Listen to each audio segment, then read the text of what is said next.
Ya, kembali lagi bersama saya Indah Setiani tentunya di Speak After Lunch dan kita masih berbincang-bincang mengenai vonis hakim kepada terdakwa kasus korupsi Asabri Bapak Adam Damiri. Dan seperti janji saya tadi, saya akan berbincang-bincang langsung dengan Ibu Linda Susanti yang merupakan perwakilan keluarga dari terdakwa Bapak Adam Damiri. Ibu Linda, bagaimana Bu? Mungkin bisa diceritakan kondisi Bapak saat ini dan kira-kira bagaimana tanggapan Bapak Adam Damiri terkait vonis yang dijatuhkan kepada beliau? Ya baik, kalau Bapak itu sosok yang luar biasa, Bapak itu sosok yang tegar, beliau tidak pernah yang namanya memperlihatkan kesedihannya. Tapi saya pribadi dan keluarga yang mengenal beliau pun tahu bahwa ketika beliau bersujud, nangisnya ya pada saat sujud gitu. Tapi kepada keluarga dan kepada semuanya beliau memperlihatkan bahwa dirinya tegar. Itu ini yang membuat kita pun mengetahui beliau seperti itu, kita yang menangis gitu. Tapi Bapak sempat bilang bahwa insya Allah semua akan dibukakan pintu hatinya dan akan ada keajaiban untuk Bapak karena Bapak tidak bersalah. Dalam hal ini pun Bapak pernah menceritakan juga bahwa ketika di persidangan pun BPK sudah memberikan kesaksian bahwa tidak ada aliran dana ke Bapak gitu. Dan Bapak juga menceritakan bahwa yang 17,9 ini bukan hanya sekedar cerita, memang ini faktanya bahwa 17,9 miliar yang dijadikan denda pun itu sebetulnya uang ibu, uang pribadi ibu, bukan uang negara. 17,9 miliar. Dan Bapak juga menyayangkan ketika waktu itu di gelondongan itu disebutkan 22,7 triliun, itu seolah-olah Bapak yang merugikan negara. Padahal itu semua adalah totalitas dari keseluruhan terdakwa. Jadi pada saat periode Bapaknya itu hanya 2,7 triliun dan itu pun ada dalam bentuk aset. Gitu. Jadi di sini sebagai perwakilan keluarga juga mewakili rakyat Indonesia sangat sayang ya. Gitu. Mudah-mudahan ini adalah putusan yang memang kehilapan hakim gitu kan, karena hakim juga manusia gitu. Tapi di sini kembali lagi Bapak itu juga manusia biasa yang di sini nasibnya ditentukan ketika ada kasus ini tuh oleh hakim. Orang yang taat hukum ya Bu ya. Bapak juga sosok yang memang berprestasi. Betul. Mungkin tidak banyak orang yang mengetahui bahwa yang membuat PP 102 pada saat Bapak menjabat di Asabri itu adalah Bapak. Betul. Untuk kesejahteraan TNI, Polri dan juga ASN. Tidak ada orang yang tahu. Dan kami yakin sebagai perwakilan keluarga bukan pembelaan, tapi lebih kepada fakta-fakta yang ada bahwa Bapak tidak bersalah. Betul. Dan setahu kami sebagai perwakilan rakyat Indonesia, bahwa orang yang tidak bersalah seharusnya tidak dipidana. Betul. Itu yang maka dari itu Ibu Linda hadir di sini untuk memberikan fakta-fakta yang ada dan juga tentunya kejadian yang sebenarnya ya Bu ya. Nah baik Bu, seperti kita ketahui periode 2008-2016 di masa kepemimpinan Bapak Adam, Asabri ini selalu diaudit ya Pak tiap tahun oleh Kantor Akuntan Publik sebagai perpanjangan tangan dari BPK. Bahkan beberapa kali mendapat opini wajar tanpa pengecualian atau WTP. Lantas beberapa tahun kemudian muncul kasus korupsi pengelolaan dana Asabri dan Bapak terlibat. Apa nih Bu? Suasana hati bisa dijelaskan pada saat terjadinya kita seperti ini? Sebagai rakyat Indonesia pun bingung gitu. Apa fungsinya WTP tersebut ketika setiap tahunnya pada masa periode Bapak, setiap tahunnya adalah hasilnya wajar tanpa pengecualian dan menghasilkan ratusan miliar.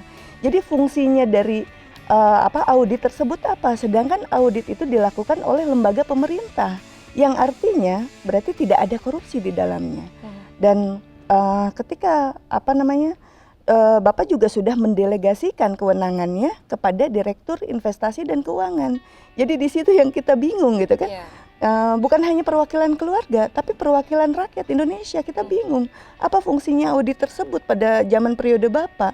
Seharusnya bisa ditanyakan kepada yang mengaudit kan, kenapa bisa seperti ini? Mungkin bisa langsung kita tanya ke akademisi hukum Bapak Fikar. Sebenarnya bagaimana sih prosedurnya untuk mendapatkan opini wajar tanpa pengecualian atau WTP Pak? Ya, saya kira itu menjadi kewenangan dari satu lembaga yang ada di dalam institusi pemerintahan juga. Dalam hal ini tadi disebut BPK ya, BPK atau BPKP kalau tingkat daerah kan begitu.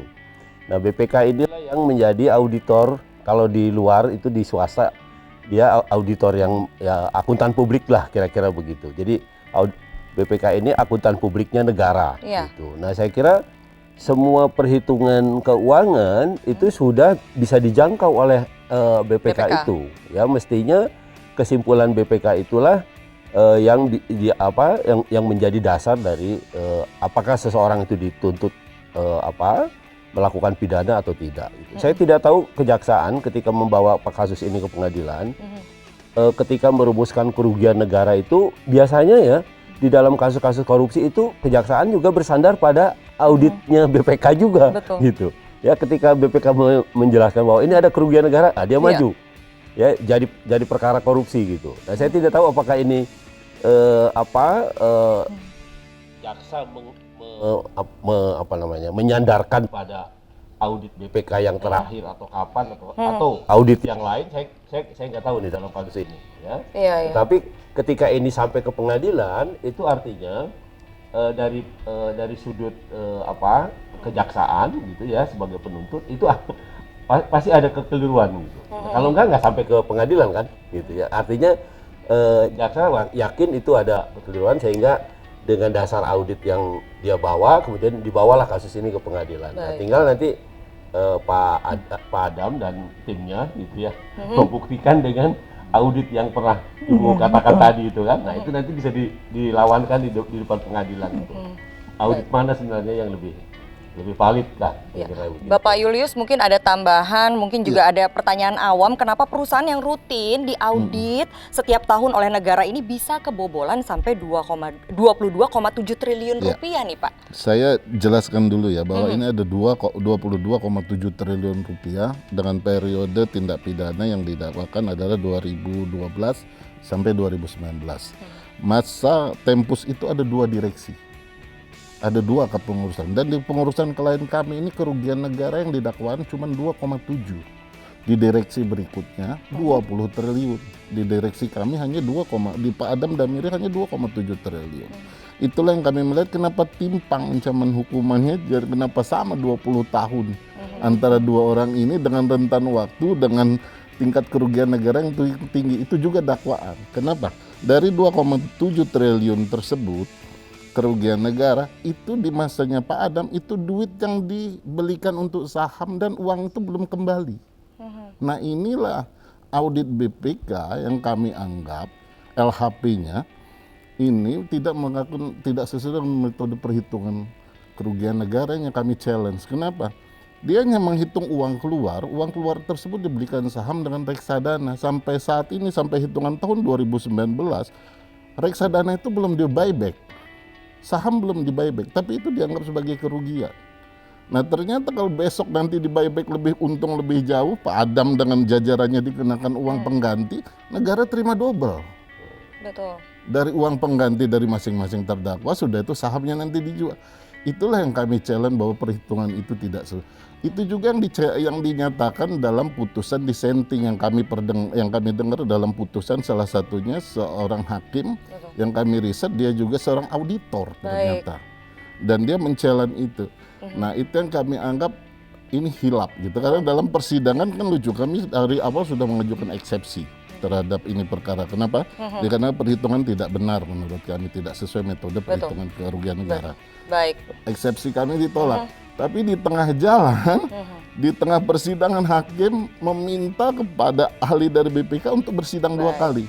Untuk memperjelas. Pastinya banyak sekali ya Pak sesuatu yang masih menjanggal dan juga. Iya, janggal dalam artian gini, bahwa ini tidak lengkap dakwaan. Betul. Sehingga akhirnya hakim harus turun tangan meminta kepada auditor untuk menghitung ulang. Baik, pastinya masih harus banyak yang kita bahas, banyak sesuatu yang masih menjanggal, tapi kita harus berikan jeda sejenak. Jangan kemana-mana pemirsa, kita akan kembali sesaat lagi. Tetap bersama kami di Speak After Lunch.